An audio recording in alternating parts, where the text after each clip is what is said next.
Hi everybody, I'm Laurie Cadden and welcome to our 11th segment of the Lackawanna County Medical Society's Public Health Education Series. We're here talking about women's health, and we are in one of the offices of Dr. Barbara Plucknett, and joining Dr. Plucknett we have Dr. Tina George. Both of them are with Commonwealth Physicians Network.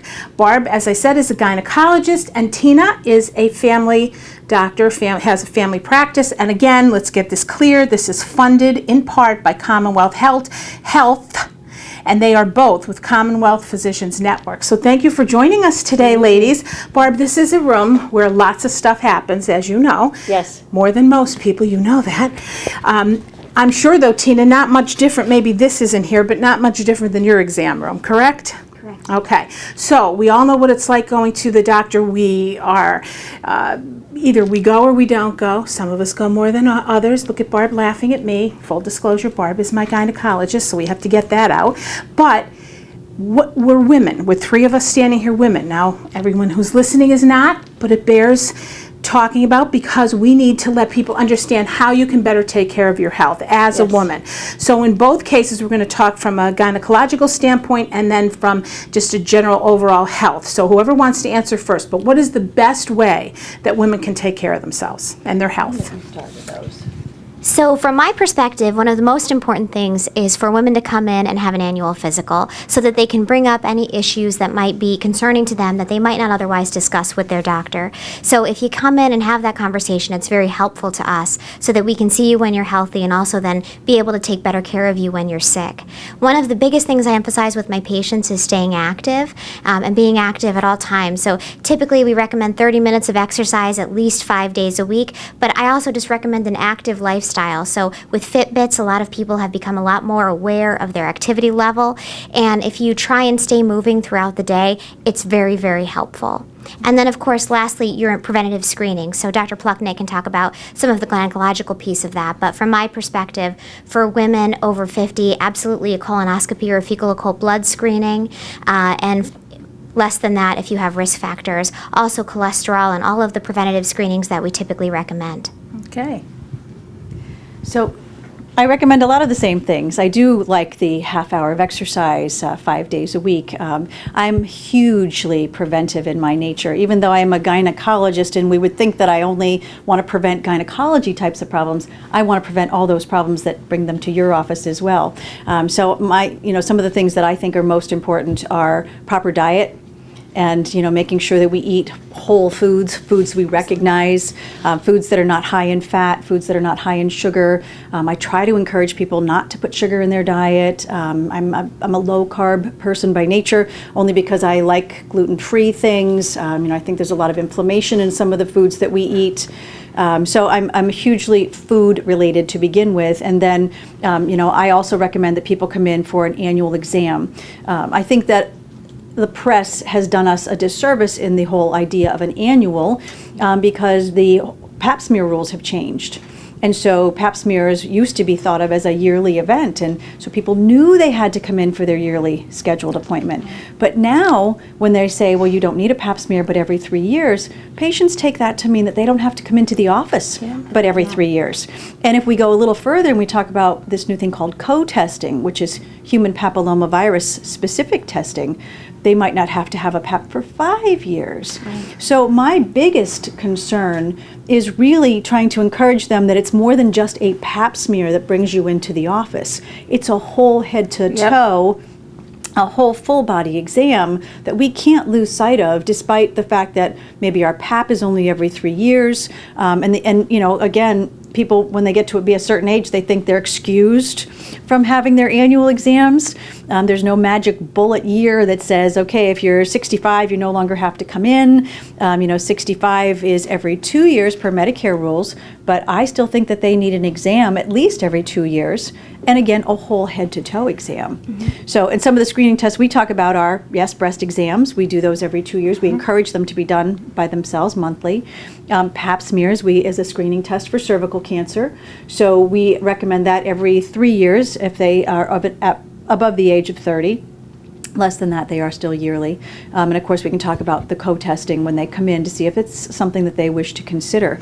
Mammograms. Mammograms are still important. I know there's a lot of information online about the value of a mammogram, and people hate getting their mammograms. And so they try to talk me out of getting a mammogram.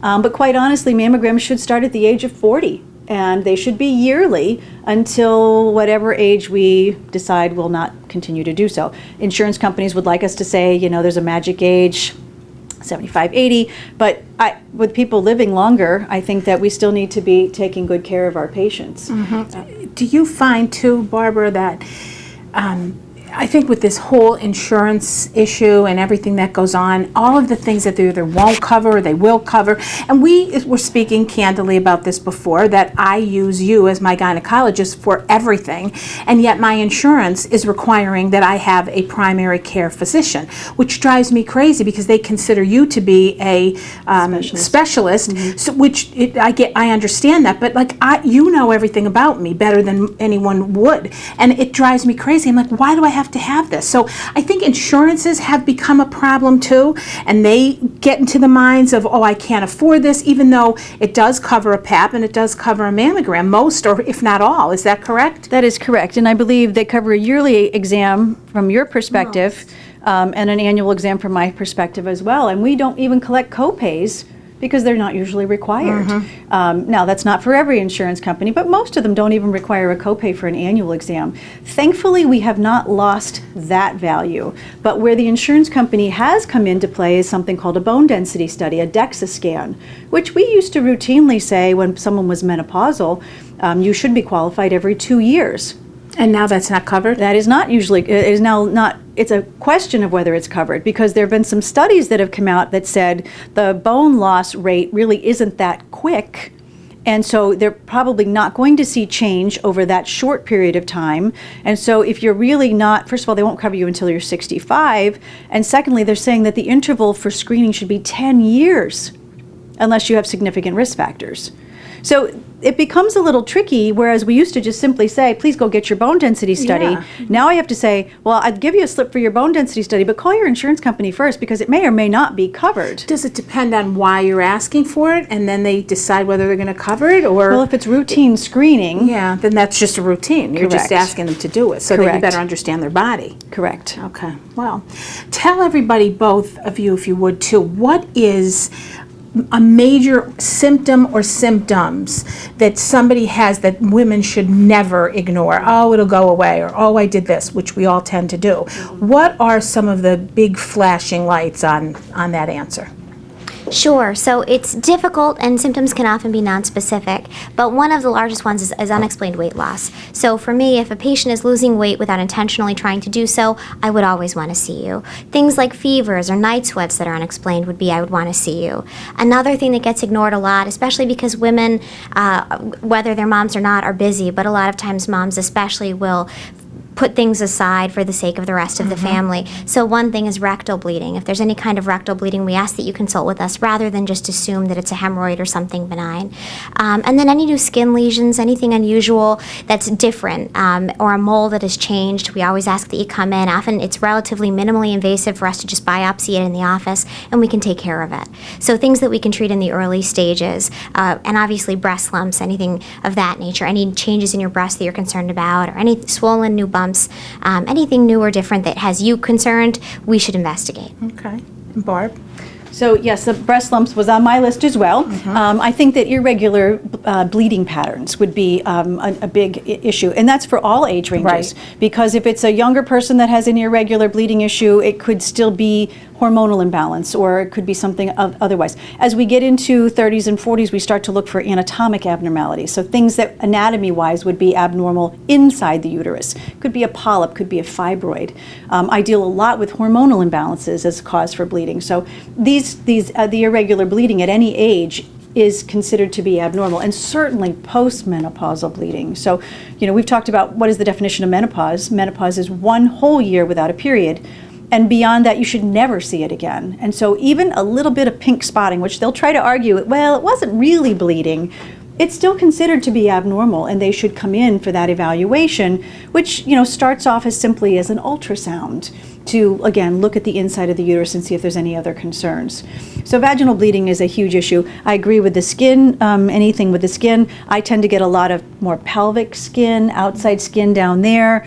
Any itching, irritation could be a sign of an abnormality. Even an early skin cancer can have itching and irritation that's not otherwise going away. We see a lot of, discharges. Sometimes they're benign, sometimes they're not. But in general, those were the basic things. I don't get a lot of chest pain type of symptoms, discomfort. I think most of that probably goes to you guys. From a complaint perspective.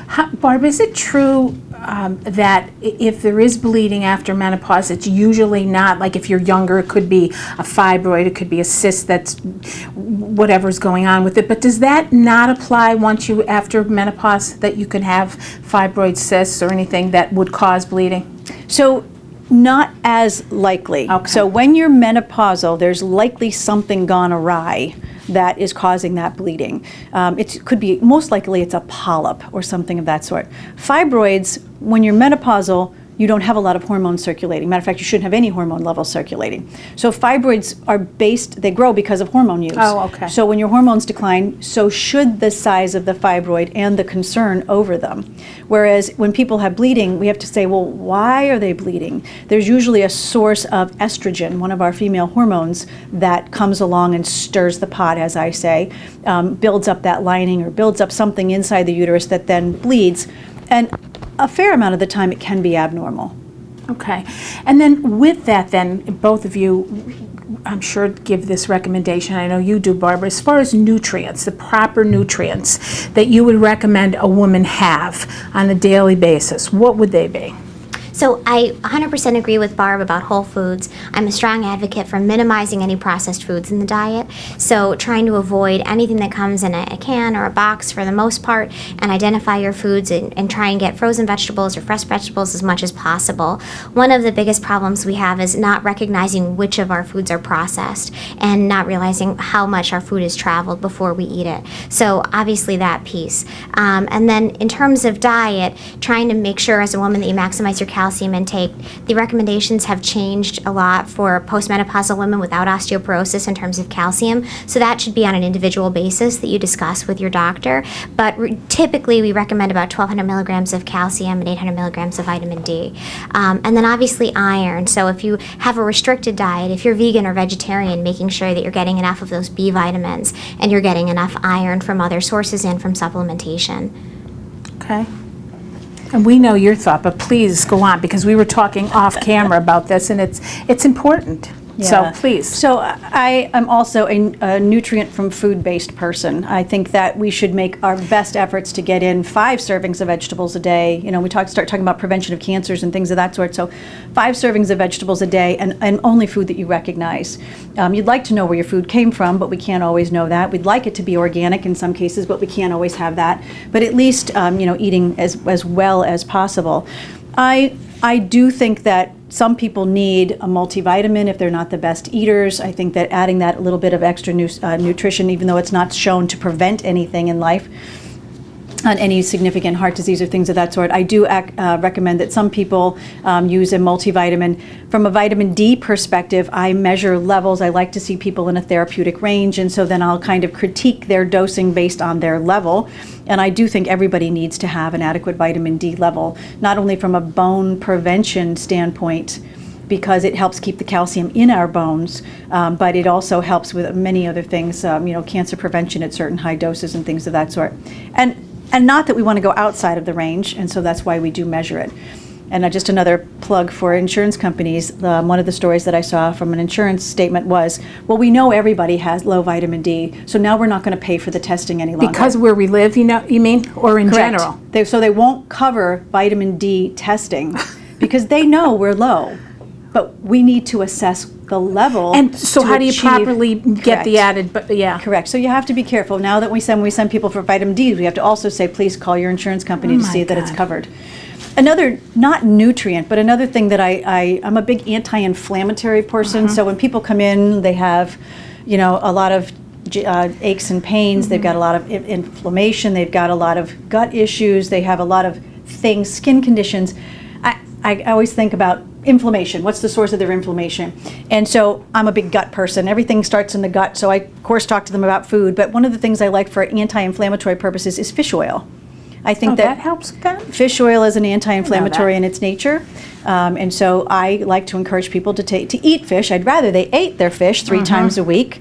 But if they can't, I do recommend that. Which fish, Barb, should they eat? The oily fishes. Like salmon? Like salmon and sardines, which I'm not a big fan of sardines, but I'll eat my salmon. How about anchovies? Is that a good one anchovies too? are good too. But they're salty, yes. right? So, but the ones you have to watch are, and there's a long list, and you really should look up a list and have it handy. The mercury, you want to make sure you're not high mercury Like fish. tuna. Like tuna. I know, Like that tuna, which we stinks. like. I also think that vitamin C. That sounded funny. Did you hear what I said? Like tuna, that stinks. Did. It was a pun and I didn't even know it. I like vitamin C. It's simply 500 milligrams a day. Again, an anti-inflammatory, a healthy little adjunct that we take. And if they're taking a multivitamin, it's almost always in their vitamin at that level, so they don't have to substitute. They don't have to take anything more. And we also were talking earlier, and that's become something for me, is the gluten situation, which so many people have issue with or can't take or have celiac, as I've just been diagnosed with a few months ago. It really is a big issue. It's a big problem. And the inflammation caused by it is crazy. So either one or both. Tell us a little bit about that, the gluten stuff, the gluten that sort of attacks. Sure. So inside. first, dealing with true celiac sprues, so that the gold standard for diagnosing that is really an upper endoscopy done by a gastroenterologist. The easier way that we sometimes do that is through blood work and through serum antibodies to diagnose it. And those folks with that true allergy certainly have to abstain from gluten and monitor their diet. But what we do see in the broader population is a group of people who are maybe sensitive to gluten but don't necessarily have a true allergy or positive blood work. And oftentimes by eliminating gluten in their diet, they subjectively feel better. And that's anecdotal. There's not strong and credible evidence to support that. But I'm not sure sometimes if it's the gluten or if it's that we're just being more attentive about our diet. Right, and paying attention to what you're putting in your body. Right, and oftentimes carbohydrates are associated with a lot of fatigue and a lot of bloating, and so when you're conscientious about what you're putting in, that can just symptomatically improve a lot of those really uncomfortable symptoms that people have. So I'll often recommend it. I'll recommend that and sometimes the Stanford FODMAP diet, which is available easily online. What is that? Just a rough... It's a gas avoidance diet. So it's basically, researchers at Stanford had outlined all of the foods that tend to cause more gas and bloating. And there are a lot of healthy foods on that list. Yeah, like broccoli or Brussels sprouts and stuff like that, right? But With cabbage. Right, but it helps folks identify the etiology of their symptoms. Okay. And that's what's valuable about it. So that you can eliminate based on that list and help yourself identify what might be causing the problem. So then when it comes to weight control and women as we age, it just automatically, and as we talk, Barbara, all the time, it kind of happens right in the front in your belly area or higher abdomen. What is the reason for that? Is it hormonal? Yes, I and mean, no. in large part. They've done studies to look at metabolism in the perimenopausal, menopausal range, and it doesn't necessarily correlate with supplementation of hormones bringing you back to the normal range and your metabolism miraculously improving. So there is something that happens with age. The metabolism does change. It slows a little bit. I think hormones, when they're imbalanced, contribute to that. And when I talk about hormones, it's not just estrogen, progesterone, testosterone, but we talk about thyroid also, because it's common that, it's more common in women than it is in men to have thyroid disease. We should be looking for that if people have symptoms and they're concerned. But I think that metabolism overall goes down, and we need to stay active. We need to eat well. We need to, if we have hormonal symptoms, we need to balance hormones. I don't recommend hormones just because. I had a gal who was in her 60s today, asked me if I thought she needed hormones, and she named a couple of reasons why she thought she might need hormones. And it was more, brain fog and appearance and things of that sort. And I said, we really don't recommend supplementing hormones unless you you're need them. symptomatic. And, Yeah. and all those are symptoms of depletion in some women, not recommendation. And a blood test is going to prove it, right? Right, but again, if you're 60 plus years old and not really having a lot of symptoms that are troubling you on a day-to-day basis like that, hormones are really not what's recommended for that. So, Okay. but metabolism is tough. You know, we talk about it every day, every day. And is it best if you are going to use hormone replacement to do it immediately or right around the time of menopause rather than wait till you're older, as you were saying, right? yes. And So some that- people go through menopause later, but that's the prime time to look at it, right? After so that? the accepted use of hormones is for symptoms. So if you're symptomatic, and usually you're symptomatic during the perimenopause, around the time of menopause, and then leading right into menopause, that's the appropriate time to start it. When they did those studies, you know, back in the early 2000s, you know, one of the flaws of that study was that it was looked at in an older age range. Those people may have already had health concerns disease that they brought to the table with them, and so it was a little bit of a confounding of those variables. But we know that it should be safe and reasonable to support your hormones for symptom relief until they're gone, and then we should try to wean you off of those hormones. Okay, and then because of that, Barbara, with all the changes, and say someone comes to you and they're looking for some type of birth control, what do you now recommend that someone in their little bit older years and they feel they want that? What is the best recommendation that you make now? So over the years, I've gotten away from use of synthetic hormones if possible. And so birth control, I try to only use birth control for birth control. And so the traditional birth control that we have used is an oral contraceptive pill. And pills are still a valuable source of contraception. They make women's lives easier from a cycle regulating perspective. If they can remember to take their pill every day, they're very effective at treating or taking care of birth control, preventing pregnancy. So I think that in the last several years, 5-10 years now, we've seen an influx of what we call a long-acting reversible contraceptive, which we coined the term LARC, L-A-R-C. And LARCs are the intrauterine devices that in years past were thought of as bad stuff. And now they have really made a comeback. And not only do we look at these LARCs, these reversible contraceptive methods for our older population, and I don't mean older in a light way, meaning the later 40s out of our childbearing ages, Right. But the younger people are asking for them as well because they become an easier way to take their medication. The IUD is placed and they don't have to do anything for 3 to 5 years. Or they are just getting through their childbearing years and they don't think they want any more children, and they use the IUD again for 3 to 5 years, and they simply can remove it when they're finished. And it's great for the later ages because I actually like the Paragard IUD, which is a copper only. It has no hormones in it whatsoever. And it's good for 10 years. So ideally, you have a method of contraception, your compliance rate goes way up because you don't have to do anything with it. It has no hormones to alter anything in your system, and it works really well.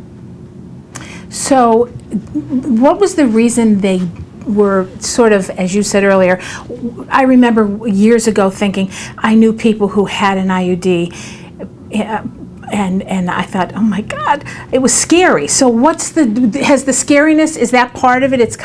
Or risk of infection? I just was thinking That's it was what it was. everything because of the metal or the way what was It was made the risk. of? It was thought to be the risk of infection, and Okay. so we used to say that IUDs were only valuable in the couple that was monogamous, had been in a stable relationship for many years, so that the risk of infection, because there's little strings that are attached to the bottom of an IUD, and it was thought that if you got an infection, it was a wick to take the infection right up to the uterus and out through the tubes, and so we would never give a younger person an IUD because they may not be in a monogamous relationship. And so it was really, that kind of stigma that if you had an IUD, you had to be careful, you could be putting yourself at risk for pelvic inflammatory disease, PID, but that risk has really been relooked at and does not seem to be the case. So what about kind of segue right in to an STD and the testing for that, and please, Tina, talk a little bit about that because I think it's so important for people to understand. Do you test in general, or do people say, hey, I have this issue and I think it's this? What is the most common? And after that question, should it be tested? Is there a test, or how do you determine that? Sure, and I also just want to emphasize how often I recommend IUDs as well, and how many of my younger patients want to use them, and how it gives them so much control, especially young women going away to college. It's a great option. You don't have to worry about a prescription. So I'm always recommending IUDs. I think the generations of physicians have come up and now are very accustomed to it. So for STs, we typically routinely screen chlamydia and gonorrhea in women up to 24, and that's usually annual surveillance or based on risk factors. After that, it's really driven by symptoms and by risk factors. And then obviously any concerns, it's a low threshold. I always ask my patients if they've had any sexual contact that they're concerned about or was unprotected and hadn't been planned to come in and get tested, because it's usually just urine samples or blood work, and we can do that very easily. And I would rather give my patients peace of mind with regard to that unexpected sexual contact and test, and then have a diagnosis and be able to move forward. And I think also along that line is gonorrhea and chlamydia can be silent. So you may not. So symptoms may, like, you may or may not asymptomatic have or- symptoms, and so Yeah. the questioning is vital. Asking your patient, educating your patient to know that they should come in when they've had that unprotected intercourse or they've been in a situation where they're concerned. So GC and chlamydia, so gonorrhea is GC, chlamydia. We do test routinely in the younger population. I think that one of the other sexually transmitted diseases that we talk about a lot is human papillomavirus, which is the virus that we all see the vaccine for. Right. Human But papilloma. you're supposed to get young, right? When Yes. you're 12 or something now, they say? 9. 9? Actually, they want your 9-year-old to be vaccinated, boy. which is a tough pill to swallow, up to 26. And they've been looking at vaccinating men as well, because they're covering the men, because they also have they get the downside of the disease also. So human papillomavirus most of the time is also a silent disease, unless it has caused occasional outside skin warts. But most of the time it causes cervical disease. And so we talked about screening tests and pap smears. That's what we're screening for, because it's the vast majority of abnormal paps that are caused by human papillomavirus. There's many, many strains, hundreds of strains of these viruses. And they know which strains are more likely to cause, they're called high-risk strains. So they're more likely to be a cause of cervical cancer. So those are tested at the time of your pap. Or if you noted a skin lesion, obviously you would come in and have that looked at. But I think that that's a very vital thing to have looked at. I don't see a lot of syphilis and concerns for any of the more traditional. High endemic area, right? Luzerne County, Lackawanna County, high endemic area for syphilis. Yeah, I haven't Wow. seen any. I don't know. I mean, we always offer to test for it.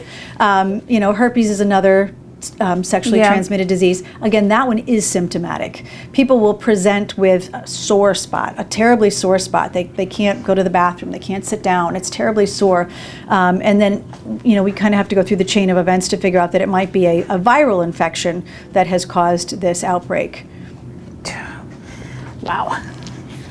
You kind of, when you get older, you just don't think about those things. Oh my God. Thankfully. It's amazing. I know. So as you get older, changes happen, as we know. So maybe both of you could give our audience a few of the changes that you will both see, both from a physical standpoint and then from a female standpoint, if you would, Barb. Tina? So probably one of the most common ones that I deal with is elevation in blood pressure. So as we age, that risk gets higher. Even if you're in great health, even if you're in good physical shape, especially if there's a family history, we'll often see an elevation in blood pressure. And that's part of why the annual physical is so important, because you might not check it otherwise if you're in good health. Other things like your cholesterol might rise, which might not be something you would recognize, but often happens with age. And that's something, again, that we need to screen for. In terms of other changes, again, new skin lesions that tend to find. Often they're benign and age-related, but sometimes they're not. And so that's something that we'll need to look for. And all of those risks just tend to increase with age. And weight gain as well. So we tend to put on 10 pounds a decade over time. And combining that, it can be a lot of work and very difficult. And so for those things, again, the activity level is so tremendously important. Regardless of your body size, exercise, exercise, exercise. And that's It's gonna something I help. tell my patients all the time, that even if you're not seeing the weight benefits that you would like, you're still having a The huge impact. cardiovascular, right? Absolutely. Your Yeah. risk of stroke and cardiovascular disease goes down even if you don't lose a pound just by being active. Similarly, the rates of dementia and changes in cognition are way reduced by staying active. And for that reason, it has a lot of value. Okay. So, a lot of the changes that we see as women get older are more physical in nature. We see things happening to our bodies that we don't necessarily like. Like things going south, Barb? Things going south. What can we say about What are that? you It just gonna happens, right? But one of the things that we talk about blood sugar, we talk about that will go up. I see a lot of cholesterols going up because the hormones go down. And actually, estrogen is friendly to cholesterol. So when we don't have estrogen, even if we're eating the same diet we ate 10 years ago, and it was a healthy diet, it was a lower cholesterol type of diet, your cholesterol still may go up. So it's important to look at that because it just happens as we get a little bit older. And of course, we talk about bone density, that will decline, things of that sort. So I think, you have more of the age-related changes than I have. I stick with my usual. And you're going to stick with this question too then. The symptoms, what is technically menopause? What's the term? What does it mean? And what are the symptoms? Oh, the list is a long I know. one. So Abbreviate. So menopause, 1 year without a period. That's it. There is no such thing as a lab diagnosis of menopause unless you've had a hysterectomy and you just can't tell. Okay. So it's 1 year without your period, and that is menopause. The problem is perimenopause is when your symptoms might start. And so people can have a wide range of symptoms, which the classic ones are hot flashes, night sweats. Those are the ones that everybody recognizes as being a menopausal symptom. But the ones, periods and stuff. irregular cycles, Irregular, yeah. yes. The one I think that catches people off guard is anxiety, mood changes, Oh, God, I don't anxiety, ever get that. and depression. Because I don't think people understand that they can be hormonally related. Yeah. Progesterone is the big mood hormone, and so progesterone is the hormone that tends to decline first. It causes the irregular cycles. It causes sleep disturbances. So now we've got people that aren't sleeping well, that are a bit anxious anyway, and they're more anxious because they're not sleeping well, and their period comes all the time. But these are all perimenopausal symptoms. I mentioned brain fog. So memory, concentration, not as crisp. It's walking into the room and not remembering why you walked into the room, and having to walk back out and walk back in again and hope to God you remember why you were there in the first place. Keys? Right. How about you ever say, I have no idea where my glasses are. Where are my glasses? Right here, that's where I keep them. Or you're on the phone and you say, where is my cell phone? And you're having a conversation. You're on the phone. We all do that. We all do that. And Tina, you can say yes even though you're a young woman. Say yes. Do you do that, I Tina? have 3 children, so I remember There we them. go. Okay. They've zapped your energy. Yes. So, but those are the most common things that we see. Another thing that and I'll lead right into my segue. Vaginal dryness is a huge issue, and in what I also do a lot of urinary symptoms, and so vaginal dryness, the fact that there's no estrogen in the vaginal walls makes your bladder symptoms worse. So you may have newfound urinary urgency where I can't get to the bathroom fast enough. The old commercials, gotta go. And I'm always the gotta go, get out of my way. Yeah. Because that's the urgency component, okay? So people will have vaginal dryness, they'll have urinary urgency, stress incontinence, again, same idea, not enough estrogen in the vaginal wall. It makes it a little bit weaker, not quite as supportive. And so we do a lot of therapies for vaginal dryness because that's one of the top symptoms of menopause. The thing, youth, it's wasted on the young. Do you know that? It really is. Barb, what about this machine behind you that Tina was standing there and you're a little bit off there? Yes, What so off to the side of it? That is quite the contraption. The machine for vaginal Tell them dryness. the name, Barbara. What did you It's call the her? Mona Lisa Touch. Mona Lisa. Mona Lisa makes a CO2, a carbon dioxide laser, that is for vaginal revitalization. So the probe goes actually in the vagina. It delivers energy to the vagina where it causes little injury to the collagen beneath the surface. That then regenerates, it regrows back to a healthier state, thereby eliminating the need for any estrogen use. Wow. It works really, really well. It also, if you change the probe, can be used for an external skin condition that we see quite frequently in menopause, and that's called lichen sclerosis. And what's that? So that is where the skin actually turns white in color. It's thought to be hormonally mediated, so as our hormones decline, we tend to see it more often. It tends to occur in the pelvic area, along the skin, the outer edges, and it causes a lot of itching to the skin. And you look at the skin and it's actually very white in its color.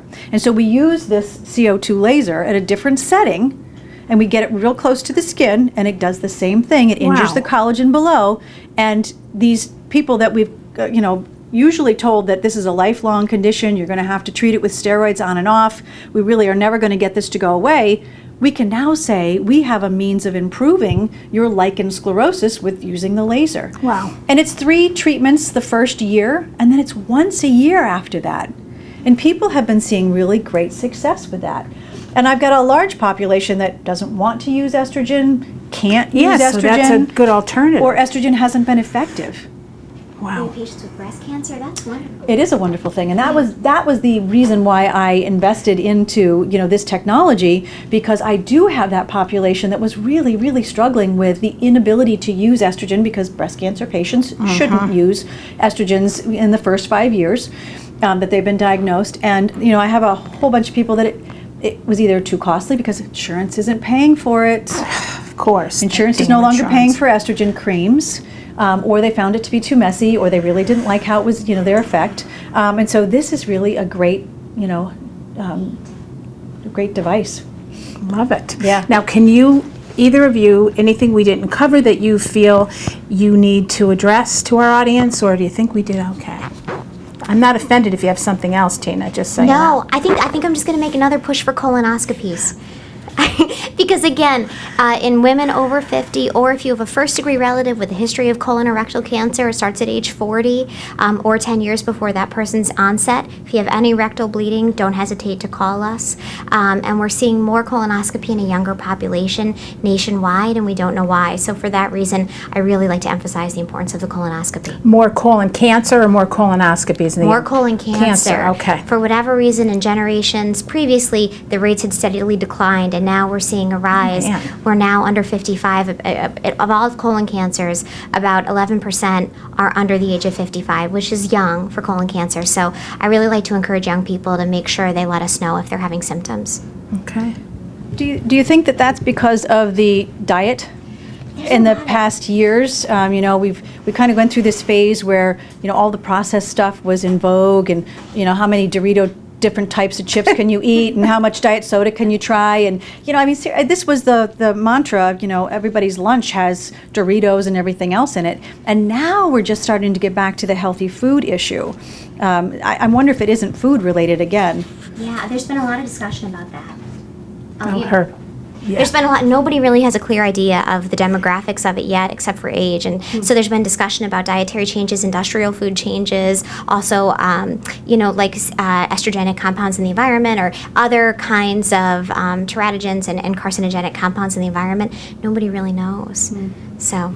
And I did read something about colonoscopies where the vast majority of people still are not getting their colonoscopy, even though it's recommended dutifully by their physician on a year, on every so many year basis.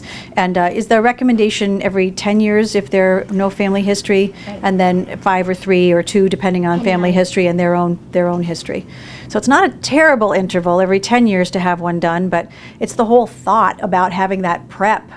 And having to undergo that. And I think that once they get past that point, Right. then they say, oh, that wasn't so bad. Right. Right? They say that you heard what I said, they say, the prep is the worst part.